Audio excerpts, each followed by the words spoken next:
Before starting the video laryngoscopy procedure, ensure you have on the proper personal protective equipment. It is important to pre-oxygenate the patient to prevent hypoxia during preparation for video laryngoscopy. If the patient is responsive, then consider using a non-rebreather mask. If the patient is apneic, then use bag valve mask ventilation. Next, select the proper size ET tube. For most women, a 7 to 7.5 centimeter ET tube is adequate, and for most men, a 7.5 to 8 centimeter ET tube is desirable. For this demonstration, we will use a 7.5 centimeter tube. Verify the ET cuff does not have a leak by inserting 10 cc's of air, and ensure the stylet is appropriate for your video laryngoscope. For this demonstration, we are using a 60-degree angulated stylet. Lubricate the tube and place it somewhere so that it is easily accessible. After preparing the ET tube, we want to ensure that our video laryngoscope equipment is functioning and either the power cord is plugged in or the batteries are fully charged.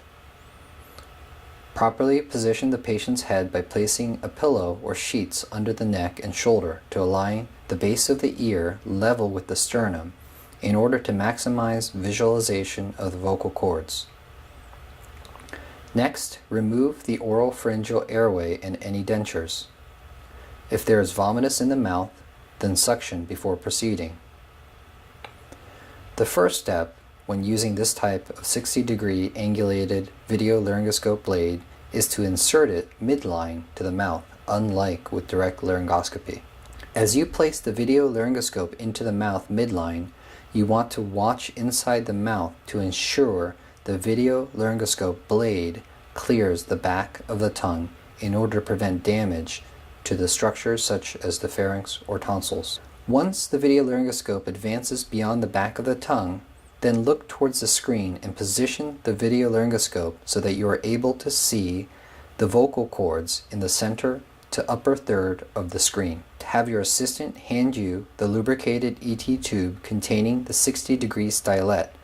Holding the ET tube further back towards the end may facilitate placement of the tube. Now, looking back towards the mouth, insert the ET tube from the right side of the mouth, then pass it along the side of the video laryngoscope blade to prevent damage to the soft tissues or tonsils until the tube passes the end of the video laryngoscope blade. Now, looking back at the screen, pass the tube through the vocal cords. As the tube passes the vocal cords, pull the stylet back 4 to 5 centimeters, then continue to advance the tube. This pulling back technique is often required because the 60-degree angulation of the stylet can prevent ET tube from advancing once it passes the vocal cords.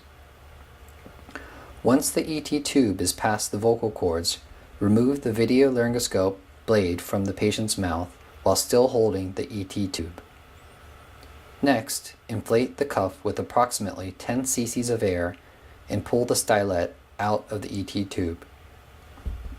The proper depth of the ET tube is 20 to 21 centimeters for women and 22 to 23 centimeters for men. Attach a CO2 detector to the end of the ET tube. Next, attach a bag valve mask or ventilator and ventilate the patient. The proper rate and volume for bagging is once every 5 to 6 seconds while ensuring the chest rises. If the ET tube is properly inserted, the top of the CO2 detector will change from purple to bright yellow. It can take 4 to 6 breaths for the CO2 detector to change colors. Continue to hold the ET tube while ventilating the patient and confirm equal breath sounds over both lungs in all fields and the absence of sounds over the epigastrum.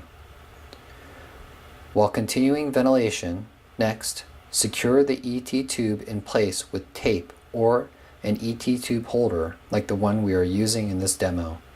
Insert a bite block or roll of gauze to prevent occlusion of the tube should the patient bite down. After the ET tube is secured, then confirm placement with a chest X-ray. This concludes the demonstration of video laryngoscopy.